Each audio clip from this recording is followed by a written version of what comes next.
All right. Hey, this is Rusty Cooley, and you're listening to BODS Mayhem Hour. Welcome to BODS Mayhem Hour, your source for all hard rock, heavy metal, new metal, alternative, punk, horror punk, hardcore, rock, and all local bands, with your host, John the Bod, a.k.a. the Bodfather. Hey everybody, welcome to BODS Mayhem Hour. I'm your host, John the Bod, a.k.a. the Bodfather. As always, I'm bringing you guys an awesome interview. And today on the show, I have none other than Mr. Rusty Cooley. He is the 7 and 8 string guitar dominator. What's going on, Rusty? Oh, not a lot, man. Just hanging out, taking it easy on a Friday night here, and chilling.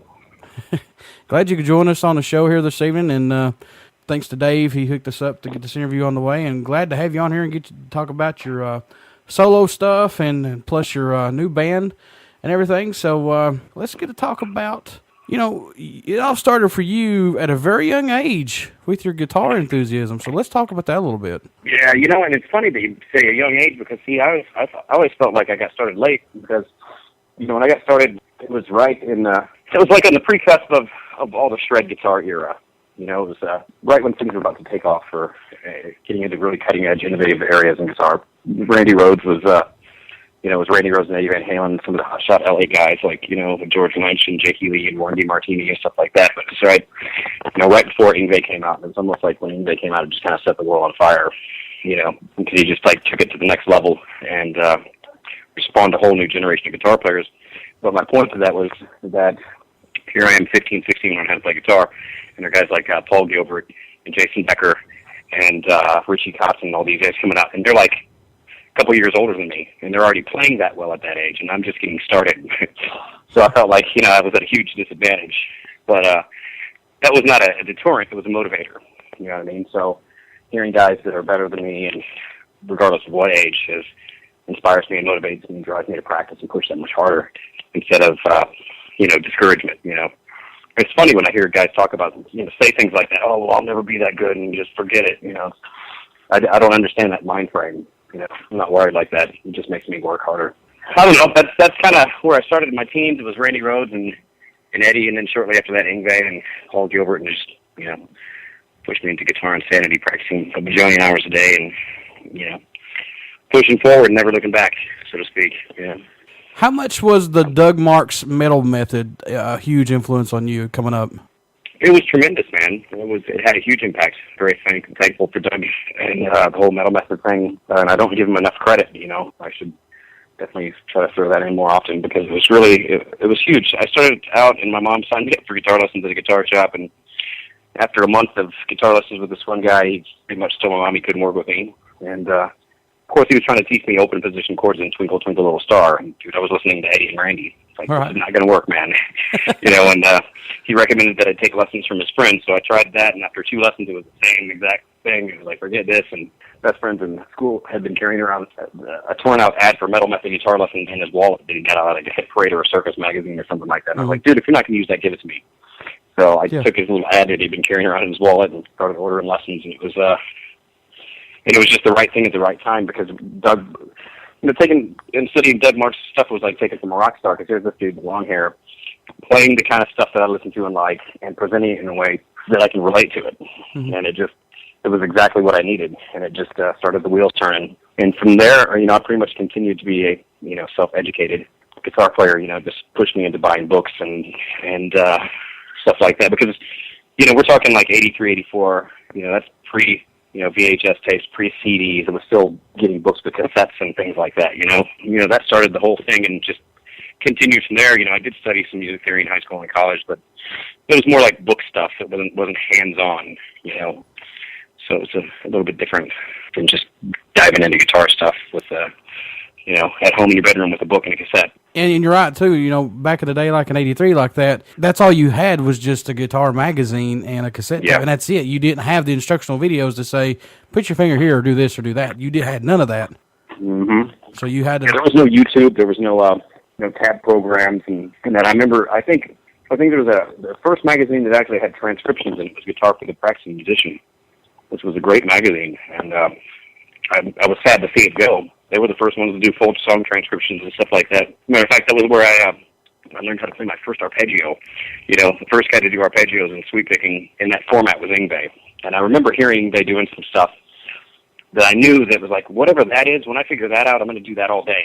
And I was looking through Guitar for the Practicing Musician. There was a transcription to Hiroshima Mon Amour, which was off the Alcatraz album. The second band Yngwie was in the U.S.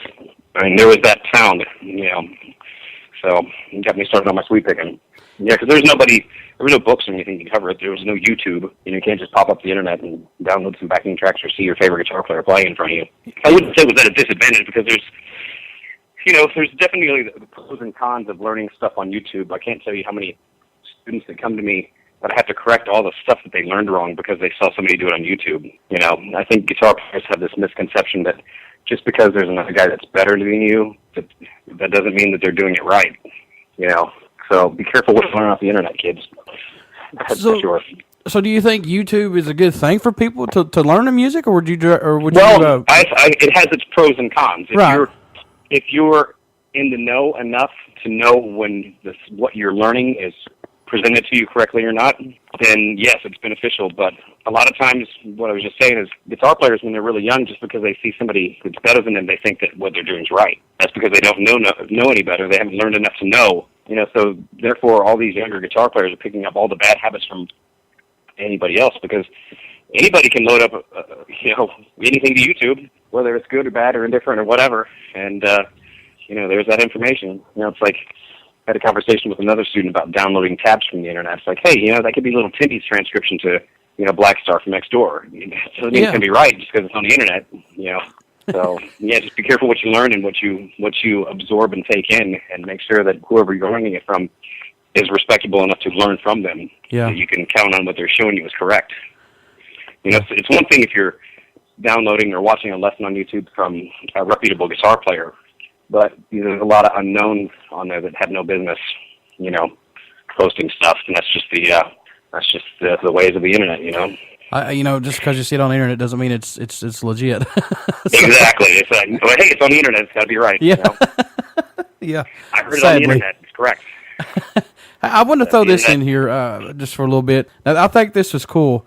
During your senior year, that you got offered a teaching job at the same store that you bought your first guitar at. How cool is that? Yep, that's very cool, man. It's I got my first guitar.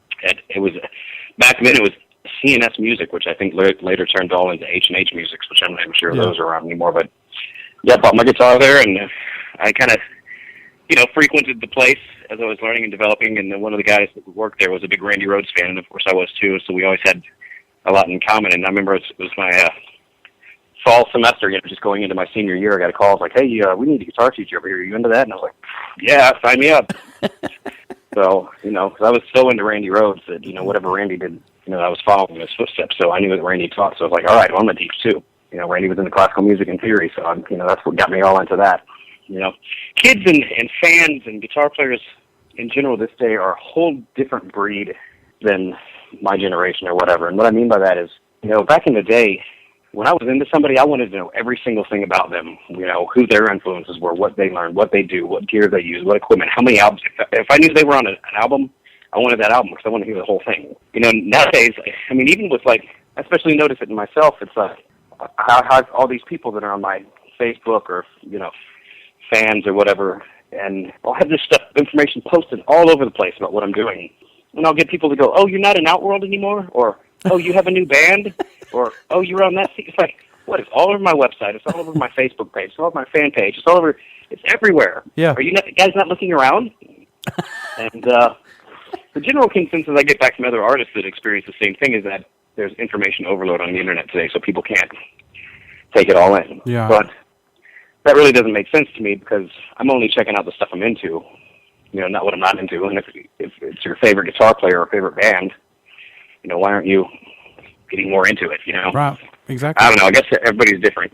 Well, no, I agree with you. I mean, like my show, I research. It's there, people.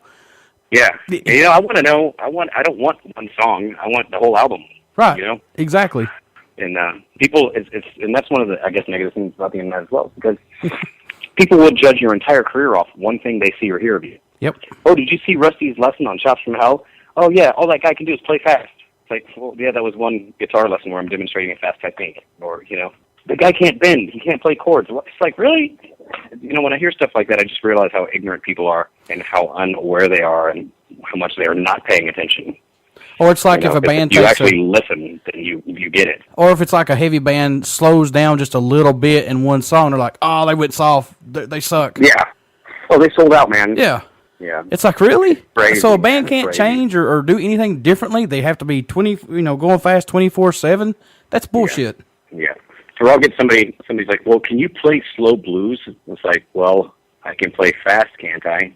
I'm sure I can play slow too because I had to start there. Yeah. Like just the questions and the ignorance. And I don't mean to.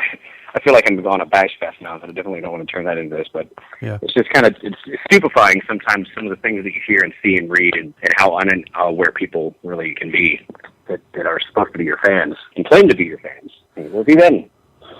What really turned you on to getting your first 7-string, Rusty? Well, the first guy that I'd really seen using 7-string in a way that interested me was Steve Vai, the Passion and Warfare album. I'd seen 7-string guitars and stuff like that before Vai, but it was really him putting it in that realm that made me go, yeah, cool. Extended range. I like the concept. You know what I mean? It's funny because I'll hear guitar players go, well, I can't play 6-string well enough. And it's like, you'll always have a reason not to progress if you think about it. So don't wait. Just keep pushing. And 7-string guitar was just a way for me to get more range of the instrument. And with the way it's really laid out, it's almost could be thought of as a lazy man's guitar because you can really do more in a smaller space. For example, on a 6-string guitar, if you wanted to run like a 3-octave G major scale, you would start on the 6-string 3rd fret, and you would end up running linearly across the fretboard. So you hit the high E string 15th fret, so it takes you from 3 to 15 to do 3 octaves. Well, on a 7-string guitar, you could start on the 7th string 8th fret, go straight across in one position, and then up a half step on the 1st string and hit 15. So you're playing a 3-octave scale on a 7-string guitar in a position and a half step, whereas on a 6-string guitar, it takes you from the 3rd fret to the 15th fret. To me, that's a benefit right there. You can get more in a smaller space and exert less effort, because the technical style of music I already play is already hard enough. Why make it more difficult? So that's one of the benefits. And, of course, I went to 8-string guitar, and I moved into 8-string guitar because it had a higher string, and I'm very inspired by violin and classical pianists, and the only way to get up into that high-end range is to go higher. So that's what got me into the high 8-string.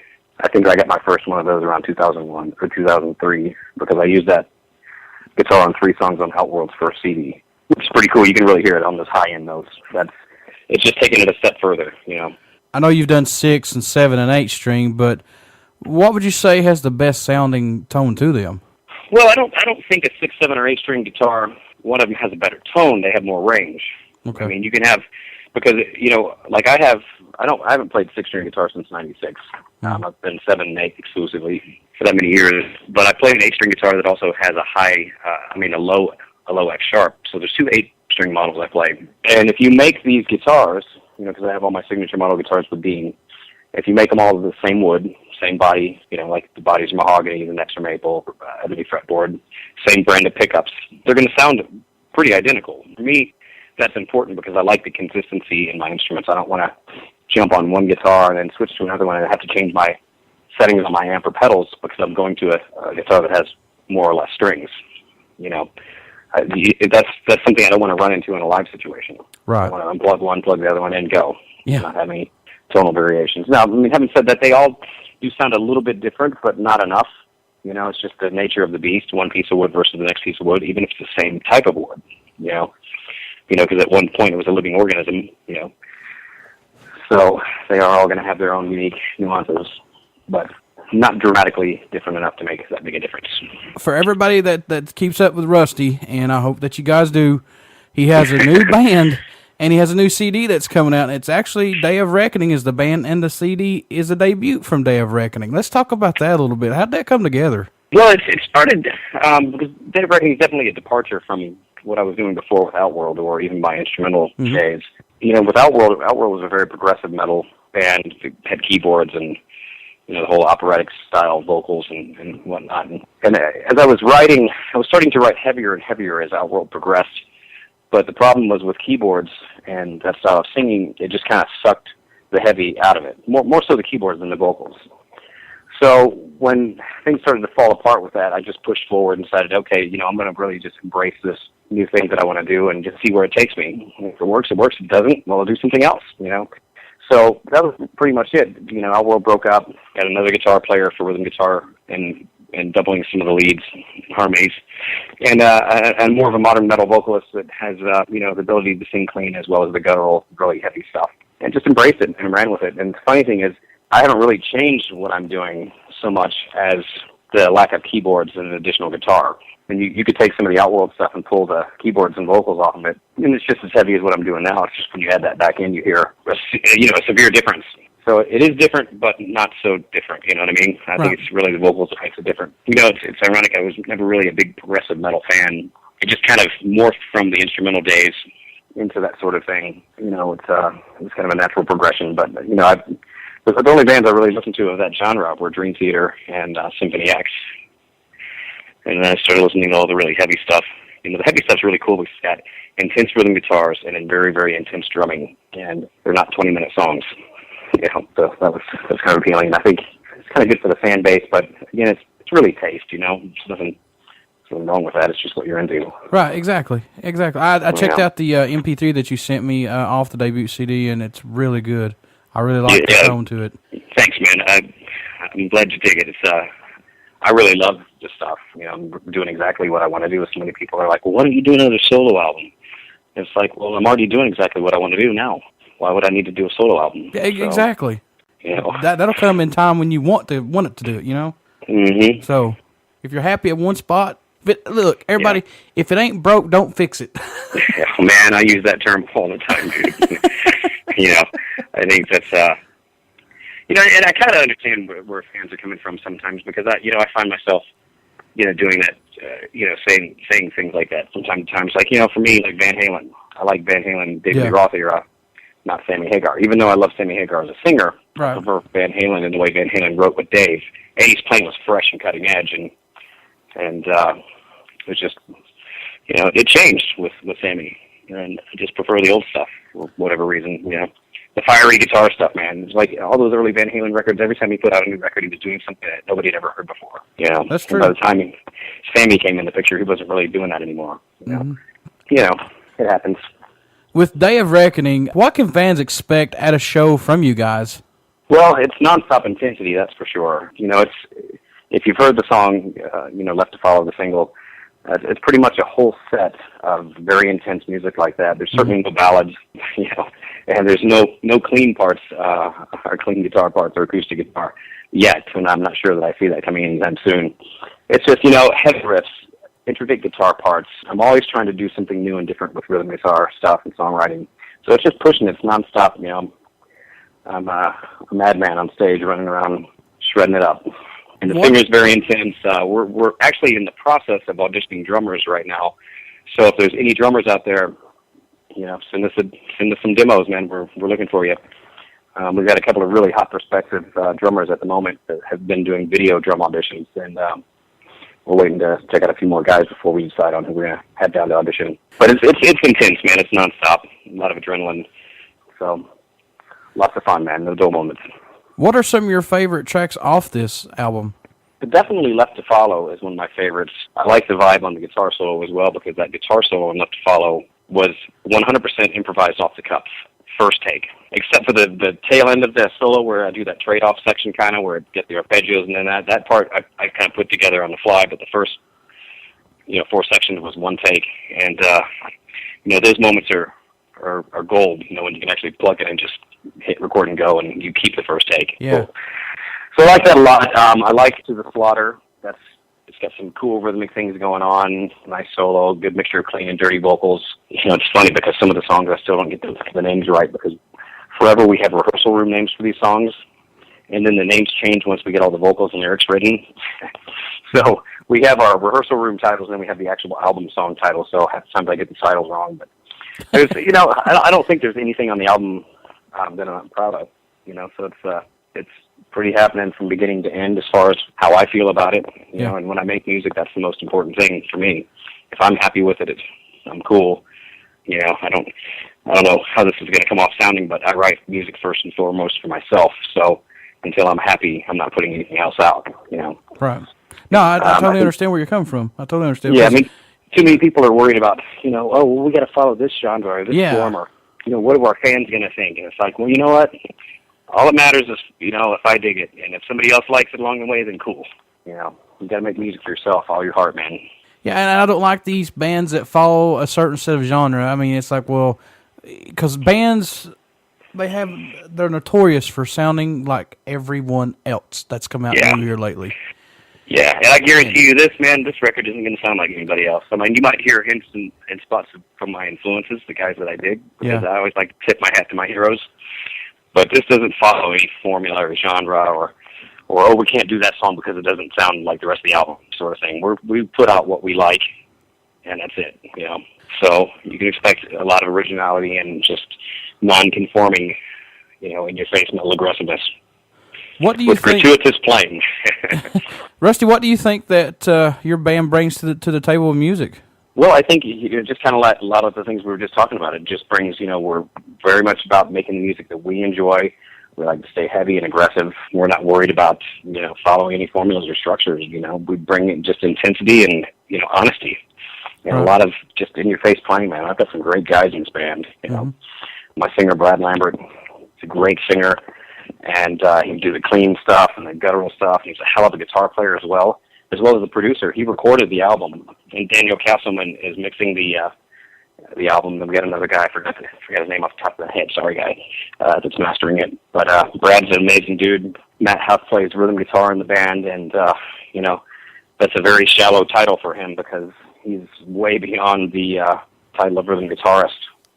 Matt took lessons from me for about 6 years and then graduated and went off to, it's a music school in Denton, Texas, like the #1 jazz school. I want to say Berkeley, but that's out in California, though. It's North Texas and Denton. I think it's called North Texas, but I don't know, so I don't want to say the wrong name and mix it up, but he went there and graduated, and he's got like this insane, you know, knowledge of music theory and rhythm, and I mean, he'll come to practice sometimes and just get a piece of paper and pencil and write down the rhythms as he's listening, you know. He's a real musician, not just a guitar player, you know. So he's a sick dude all on his own. Got a great bass player named Sherman Clark. Dude just, you know, he just picks it up. He knows what he's doing. All he's got to do is listen to it. And so I'm blessed with a great group of guys. And we just got to find that missing element, the new drummer. So, but we want to get this album out. Hopefully it'll be out in the next month and a half or so. And, you know, just get out and start playing and hammer it out. You know, and I write nonstop, so I've already got enough material for the next album. So I just, you know, it's like we can't get albums out fast enough. So I think what we're going to do, instead of trying to put out full albums, is once this one comes out, we're just going to go in the studio every few months, just release 3 or 4 tracks at a time, you know, just keep things moving, because it's the only way to keep on top of all the stuff. You can do EPs or something, you know. Yeah, something like that. I mean, a lot of bands are doing that sort of thing now. Yeah, you know, Jason Newsted just did one, themselves. Yeah, Newsted did one before his album came out. Scar the Martyr did the same thing. I mean, a lot of bands doing that now. Yeah, and we have the ability to do that. That's the beauty of, you know, the technology nowadays, you know. That's what I was going to ask you. Do you think now, since it's a digital age, do you think it's really helped bands out now, or do you think it's hurt? Well, it just depends on the way you look at it, because, I mean, there's definitely pros and cons of everything. The music industry itself right now is just, it's pretty impossible. I mean, finding a record deal that's actually worth it is next to nothing. And then, you know, then you're putting out records yourself, and it's all budgeted on yourself. It's just tough, man. I've even struggled recently making money teaching, you know, and I've never in my entire career had a problem making money teaching, you know. So there's some weird stuff going on there. It's like, you know, with all the illegal downloads, and you know, that's had a huge impact on it. The technology, because of the vastness of the technology, that's hurt the record labels.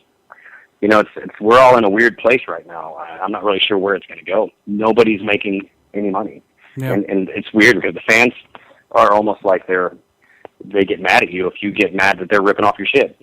Like they're entitled to you busting your ass your entire life, becoming good and professional at what you do, and then they want to take it from you, and then, you know what I mean? Yeah. Like, what's going on here? Yeah. You know, why don't you go to work and then just let me take all your paycheck, and you just keep working. And, the thing that I don't like is they're trying to take, you know, I see where they're going to try to take liberal arts, stuff like that, and plus music out of schools. And I was thinking, you got to be kidding me. Yeah. You know, no, don't do that. Yeah. Yeah. It's pretty messed up out there. I don't really have a good answer for that. Yeah. It's pretty crazy. I hope something changes. Something needs to change, or there's not going to be any more bands, and certainly not any bands in touring. Yeah. You know, bands are That's for busting sure. their asses out there touring and coming home broke. You know, it's a sad state out there, man. It doesn't give us very much hope for anything, really. Yeah, that's very true. You know, as long as I can continue to play guitar and put out music and perform and just have something that I can live, eat, sleep, and breathe, you know, I'll still be happy. Are there any new guitarists that are out there right now that has caught your eye? You're catching me on the fly on that one. I'm Let's notorious see. for that. You know, honestly, there's not a lot of lead guitar players that are doing anything new or impressive. I hear most guys are just happy to settle in, and you know, my favorite guitar players tragically are, you know, not with us anymore, or have been handicapped or something. You know, I mean, you know, Yeah. Randy's gone, Sean Lane's gone. You know, Sean was one of my all-time favorites. You know, Jason Becker's got struck down with ALS. You know, it's tragic, man. But those guys were all doing something new, fresh, and exciting. A lot of today's guitar players, the young guys, they're just coming up and learning and catching up with what was already done in the 80s. So they haven't even had a chance to go beyond that yet. So they're just like catching up, because that whole dark era in metal where there was no guitar solos and everybody cut their hair. Yeah. Like, wow, that was just a whole like sacrilege. It just freaked me out. Let's see, heavy metal, no hair anymore and big baggy giant pants hanging off you and no guitar solos. Yep. What the hell is this? You know, Yep. oh, you're one of those guys that go whittly, whittly, whittly? It's like, no, dude, I'm actually one of those guys that play my guitar. You know, I had a student one time say, hey, what is that part in that song right there where it's not chords and it's not rhythm, but I was like, what, you mean the solo? Yeah, that's it. And I was, really? Are you kidding me? You know, geez. Yeah, I give credit where credit's due. I mean, you know, I'm a huge Zakk Wylde fan of Black Label Society, and Yeah. they do keep the guitar solo alive and well, and with those guys. Yeah. No, I mean, there's a lot of bands that I'm totally inspired by from songwriting and rhythm standpoint. I mean, look at Meshuggah, man. Oh, yeah. Dude, the guys in Meshuggah, they're just like, they're just crushing, man. I mean, half the time I don't even know where to begin to analyze some of the rhythm stuff. It's like, well, I'm just going to enjoy this as a fan. Yeah, their stuff is like, you know, it's so intense, too. It's like, wow. Yeah. Yeah, dude, I love Meshuggah. I love Killswitch, man. Killswitch is so, Killswitch Engage. you know, Yes. perfectly melodic and heavy, and at the same time. And I'm a huge Alter Bridge fan, dude. I love Mark Tremonti and Miles Kennedy, and, you know, just all the dudes in Alter Bridge. You know, they write great stuff, great lyrics, good songs, good musicianship, good solo, Yes. and it's just a perfect balance of Yeah, of totally yes, agree. You know? Mark's a great dude. I've been friends with him for many years now, and that dude continues to get better. You know, John Petrucci's another guy like that. John just continues to get better. You know, it's like guitar players at a certain point in their career, they stop learning. And as soon as you stop learning, you stop progressing. Yeah. And most of the time you start to digress, because if you're not learning and you're just staying where you are, you're not really staying where you are. You know, you're just kind of, you know, meandering around. But dudes like Petrucci and Tremonti, and even Jeff Loomis, you know, Jeff continues to push in new directions. So those guys are pretty inspiring from that point of view. You know, it's inspiring to see guys continue to learn. That's what it's all about. You know, I don't want to ever quit learning or progressing. And there's a lot of my guitar heroes that I'm not going to mention any names at this point, but that after so many years, they just continue to put out that same record.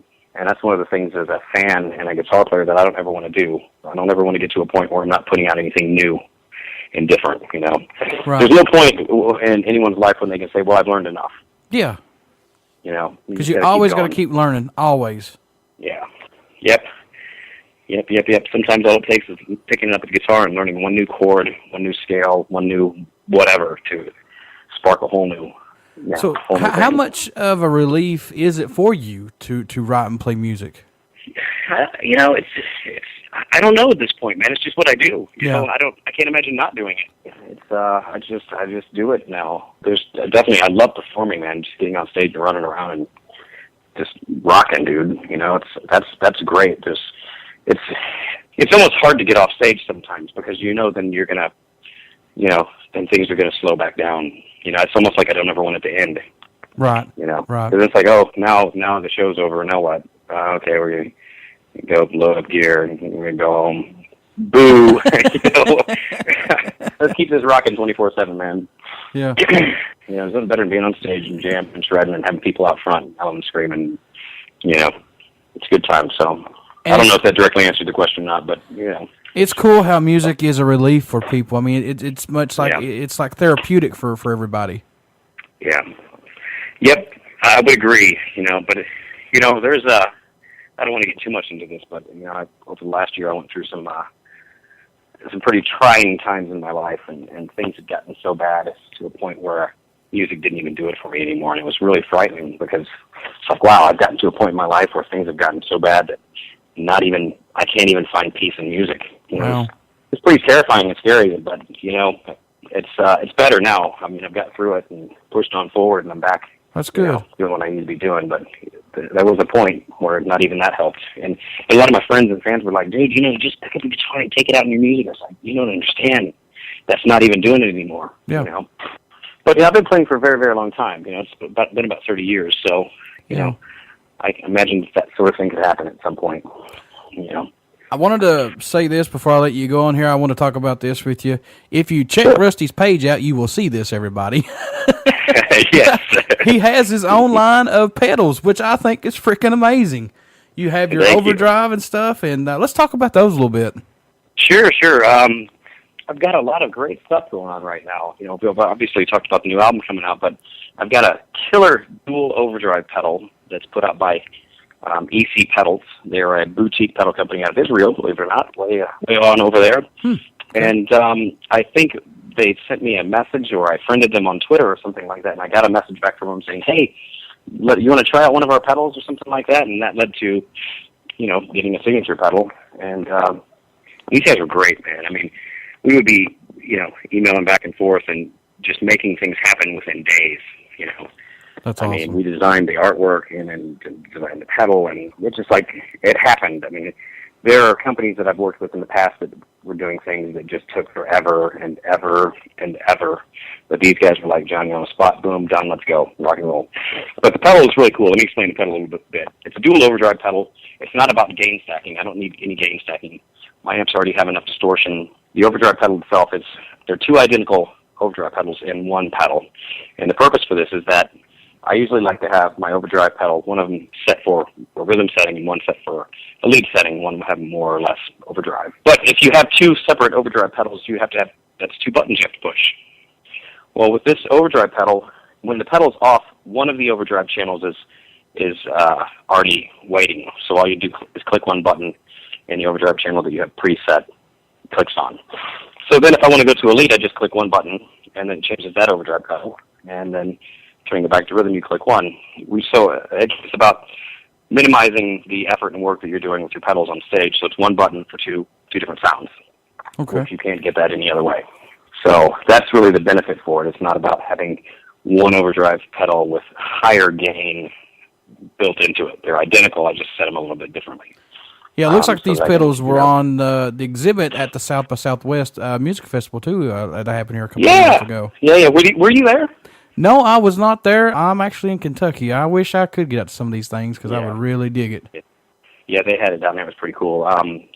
So I've got that coming out. Of course, I've always got my Dean guitars, the 7 and 8 string models. We've got a new import model in the works, and we've got a new USA that I've just got the first one about a week or two ago. It's got 25 full frets and then 26 frets on strings 1 through 4, I believe. Jeez.